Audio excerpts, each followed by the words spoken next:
Dúvida perigosa. O ceticismo OVNI inesperado pode estar em desigualdade com a segurança nacional. 6 de maio de 2019. Há uma antiga maldição chinesa, pelo menos de acordo com um ex-estadista britânico, que diz: você pode viver em tempos interessantes.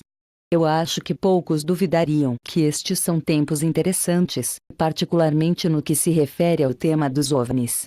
Não importa onde você esteja sobre o assunto, não se pode negar que há um interesse renovado em fenômenos aéreos incomuns no momento. O assunto continuou a receber atenção credível na mídia popular nos últimos meses, com publicações como o The New York Times, o Washington Post, o Bloomberg Político, todos relatando potenciais desconhecidos em nossos céus, com a maioria dos lados retos. Mais impressionantes são as recentes declarações da Marinha dos Estados Unidos, que anunciaram na semana passada que estariam aumentando seu jogo em relação ao estudo do fenômeno aéreo inexplicável, ou UAP. E por que eles não? Se houver aeronaves não identificadas que possam representar uma ameaça potencial à segurança nacional que opera em nosso espaço aéreo, acho que seria seguro dizer que a maioria dos americanos gostaria que seu governo levasse esses assuntos a sério. A maioria das pessoas em outros lugares provavelmente gostaria que seus governos fizessem o mesmo. Se o que a Marinha dos Estados Unidos tem a dizer sobre o assunto ultimamente é qualquer indicação, isso parece ser precisamente o que está acontecendo. Houve uma série de relatos de aeronaves não autorizadas ou não identificadas que entraram em várias áreas controladas pelos militares e designaram espaço aéreo nos últimos anos, diz uma parte de uma recente declaração da Marinha sobre o assunto, conforme relatado pelo Político. Obviamente, tem havido uma mudança de atitudes ultimamente, ou, pelo menos, esta é a aparência que está sendo dada publicamente. Bill Binder, autor da peça para o Político, observou que, para ser claro, a Marinha não está endossando a ideia de que seus marinheiros tenham encontrado espaçonaves alienígenas. Mas é reconhecer que tem havido avistamentos aéreos estranhos por parte de militares credíveis e altamente treinados que precisam ser registrados no registro oficial e estudados, em vez de descartados como alguns fenômenos estranhos do reino da ficção científica.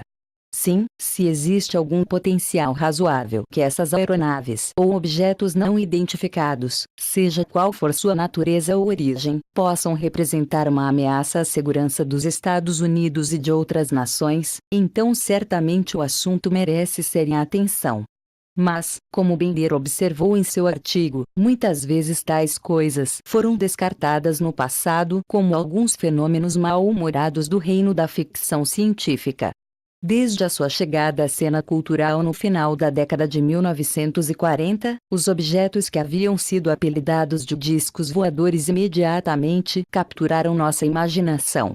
O que mais poderiam ser esses objetos, se eles não parecem ser algo próprio, e excedem muito as capacidades das tecnologias conhecidas aqui na Terra?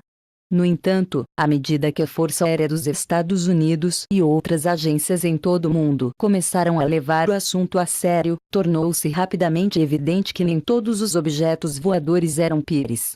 De fato, pode-se argumentar que os relatos de ofícios em forma de disco eram minoria e apenas uma rara e um mito mais amplo e emergente de coisas peculiares vistas nos céus.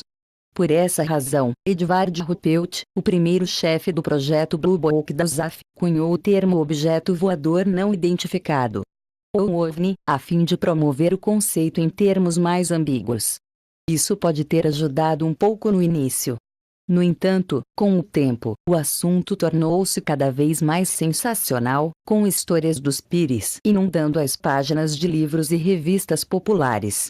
Reivindicações de longe de oportunistas como George Adams que mais adiante insinuaram que os irmãos espaciais estavam por trás dos discos inexistentes que ele pretendia fotografar, como lhe foi dito telepaticamente por um camarada agradável de Vênus que visitou com ele em 1952. Com o passar do tempo, e outras afirmações estranhas sobre o povo dos discos feitos por outros aspirantes a cultos ufológicos seguindo os passos de Adamski, era apenas uma questão de tempo até que o sujeito fosse relegado à orla lunática.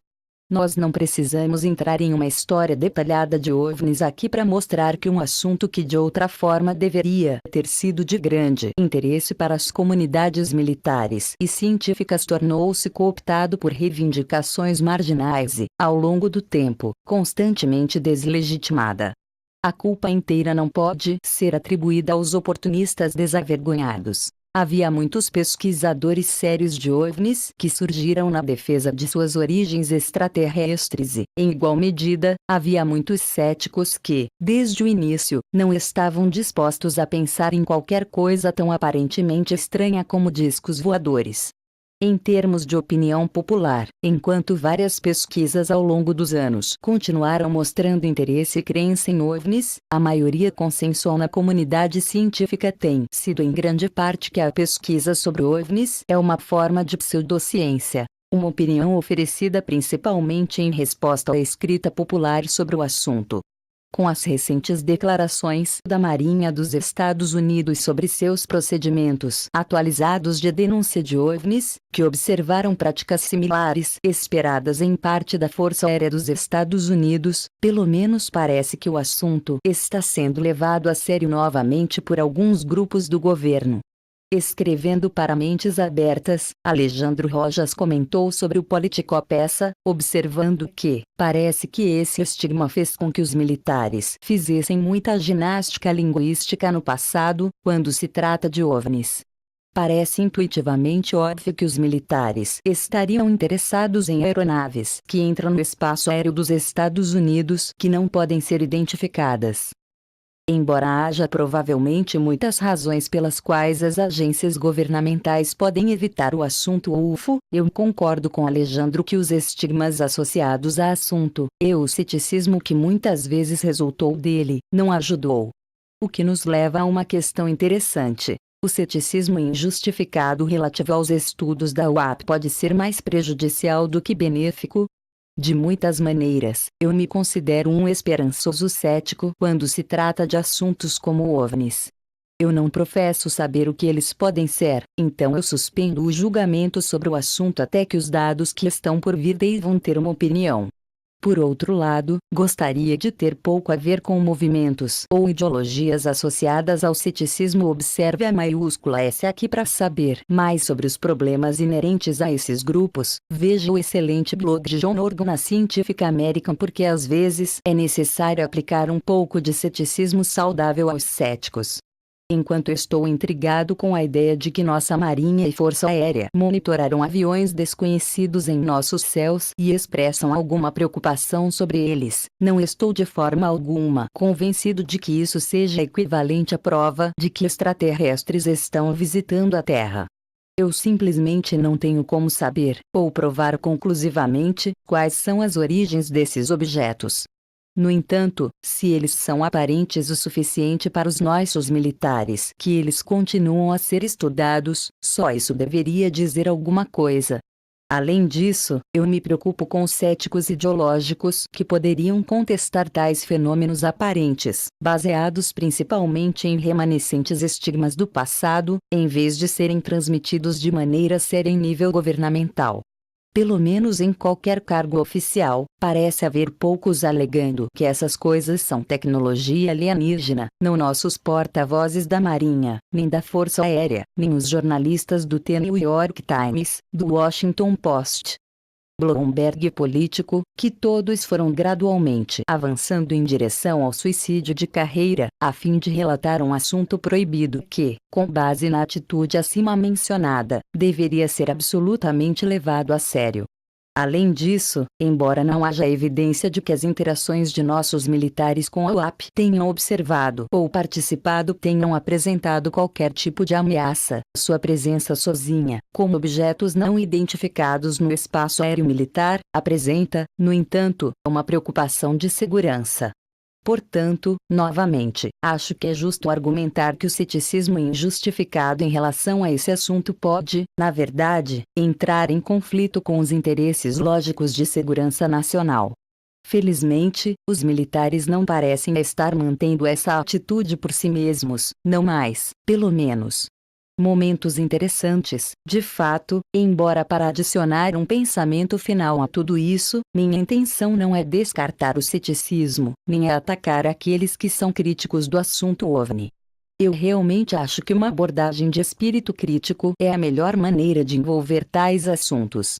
Um simples olhar para alguns dos livros clássicos sobre OVNIs, ou qualquer assunto geralmente considerado paranormal, normalmente oferece uma série de alegações que não envelheceram muito bem. O tempo e a acessibilidade a uma melhor informação, muitas vezes nos leva a repensar ideias antigas. Existem dúzias de exemplos disso, embora Nietzsche Redfern dê um bom resumo de um dos meus favoritos em seu artigo aqui, onde um boato que foi retirado de contexto tornou-se um pilar de evidência para muitos autores no gênero criptozoologia. Nós precisamos de ceticismo, simplesmente, porque chegar ao fundo dos mistérios do nosso mundo também requer pensamento crítico e lógica. No entanto, também precisamos ser capazes de determinar instâncias em que parte do nosso ceticismo inerente pode ser infundado. Eu acho que a recente discussão militar sobre OVNIs, o que quer que eles representem, e as preocupações de segurança que eles levantaram, apresentam uma ocasião como essa.